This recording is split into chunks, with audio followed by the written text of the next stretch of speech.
વાત નથી, અટપટી વાત છે.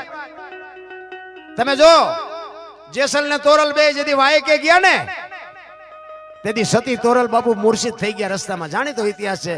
અને જેસલ ને એમ થયું કે ગતમાં જો નહીં જાવ તો ગતમાં વાતું સાહે, અને તોરલ ને એકલા મૂકીને મારે જાવું કેમ? એ ગાડી બાંધી માથે લઈ અને ગતમાં આવ્યા.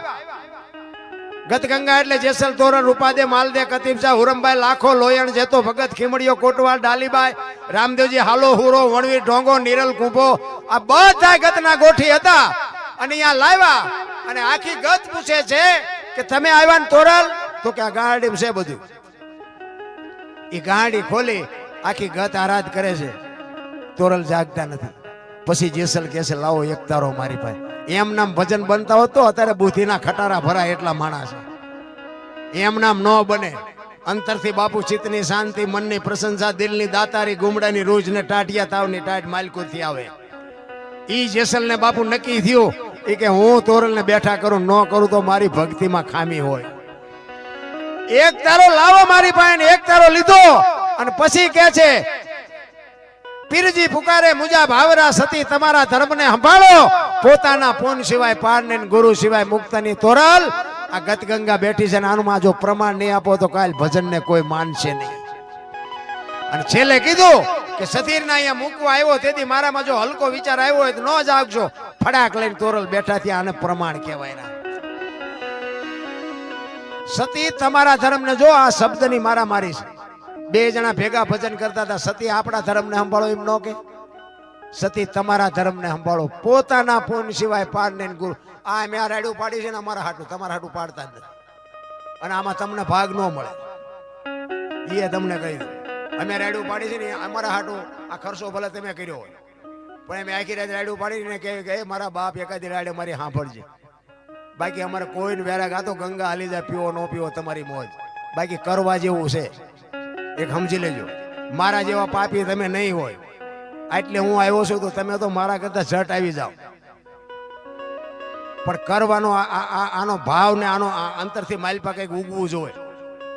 ઈ જાડેજાએ કીધું સતી તમારા ધર્મને સંભાળો, પોતાના પૂન સિવાય પાર ને ગુરુ સિવાય મુક્તિ નહીં. અને આવડી આજ વાણી સતી તોરલ જાડેજાને કરે ક્યાં? હોડીમાં, દરિયામાં. તેથી તોરલ કહે છે જાડેજા પાપ તમારું પોકારો, પૂન કર્યું હોય તો યાદ કરો. આ ઈ ભજન બાપુ અહીંયા ભજનના આકડિયા થઈ જાય. એમના ભજન ન બને મારા રામ. અને બનાવી જો એક બજારમાં બનાવીને મૂકો હાલે તો નહોતું ઓલું જાગ રે માલણ જાગ જીનપા કાન કરો પણ નહોતું સંભળાતું. સંભળાય અત્યારે છે આપણું બનાવેલું હતું. આ હજારો વર્ષથી હાલ્યું આવે છે બાપુ, અભાવ નથી આવતો. શું કામ? આ હોનું છે, આના ટુકડા ગમે એટલા થાય ને તો આની કિંમત ન ઘટે. પછી મારા જેવો ગાતો હોય તો ભલે 5 લાખનો કલાકાર લાવો તોય ભલે. ભજન તો એકનો, આમાં એક શબ્દ કોઈ ઉમેરી ન કે એક શબ્દ કોઈ કાઢી ન કે. બાપુ તમે વિચાર તો કરો, તેથી આ ભણતર નહોતું, આધુનિકતા નહોતી, આટલું વિજ્ઞાન નહોતું. પોતાની હુદથી કેવા શબ્દો કાઢ્યા, કેવી કડીઓ ગોઠવી, કેવો રાગ કર્યો, કેવો ઢાળ કર્યો. તમે જોવો તો ખરા એમનું નોલેજ કેવું હોય છે. અને એને બાપુ એના ગાયેલા એને કરેલા ભજનના આપણે આ મજા લૂંટીએ છીએ. એને પોતે કર્યા એને કેવી મજા લૂંટી છે તમે જોવો તો ખરા ભલામણ. એટલે હમણાં ભાઈ વાણી કરીને આત્માને ઓળખ્યા વિના બાપુ મીરાબાઈ કીધું આત્માને ઓળખી લેજો. અને એ ઓળખ એમ નામ ન ઓળખાય. એ તો મને ઓળખી શકો તમે, ખમેણાનો દરબાર છે. આત્મા ન ઓળખાય. એના માટે સદગુરુ જોવે. અને સદગુરુને હું તો એમ કહું પરસેવો વાળી દો. અને એ જો ના કે તો કંઠી આપી દો પાછી. નહીં બાપુ, સદગુરુ સિવાય આ કોઈ ન બતાવી શકે. મહેનત તો હોવી જ જોઈએ. અને સદગુરુએ બાપુ કંઠી બાંધી હોય એને બાપુ આપવાની તૈયારી હોય.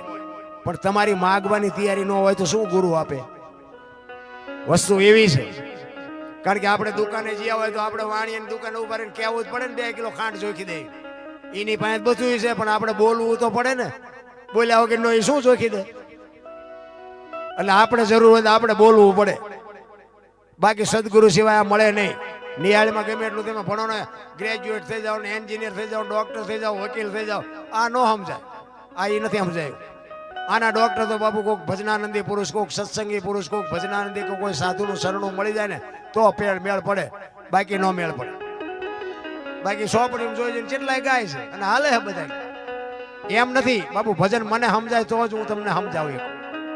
એમ નામ નથી ભજન છે ને જ્યાં જ્યાં બન્યા, જ્યાં સતી તોરલ એકલા જેથી વાયક ગયા ને, વાયક એમને ઝીલેલો, જેતા ભગત ખોખા અહીંયા વાયક ઝીલેલો, અને જેસલ બાપુ સતી તોરલ ને અંધારામાં રાખ્યા અહીંયા. કારણ શું કે જેસલને જવાનો સમય થઈ ગયો હતો, અને જેસલને એમ થયું કે જો હું તોરલને કહીશ કે મારો સમય પૂરો થઈ ગયો તો ગતમાં જાશે ને આપણે વાયકમાં ભંગ થાશું. એટલે તોરલને કહે છે કે મારી તબિયત બરોબર નથી, તમે જાઓ, વાયક ઝીલું છે અને હવે હું નથી આવતો, મારી તબિયત બરોબર નથી. અને બાપુ તોરલ ગયા, અને વાયા બાપુ જેસલ રોતો રોતો ભજન કરે કે રોઈ રોઈ કોને સંભળાવું, મારો રુદિયો રોવે માયલો તોરલ. તોરલ હું તો એક કડવી વેલનું તુંબડું, મને માણાય નો ખાત ને ઢોરાય નો ખાત, તમે નો મળ્યા હો તો આ તુંબડાને મીઠું કોણ કરત. રોયો એવો આહુડા પાડી નહીં, જેના રુદિયા રોવે ને એનો મારો ના ચોપડે બાપુ લિસ્ટમાં નામ લખે. રુદિયા રોતા ઈ કે હું મરી જાઉં એની મને પરવા નથી, પણ તમે આવો ને કદાચ ખબર પડે કે જેસલ મરી ગયા તો મારી સમાધિ માથે આવીને 2 ગાયત્રી તો સંભળાવજો, મારા જીવની ગતિ થાય. બાપુ જાડેજો ક્યાં પહોંચ્યો હોય છે?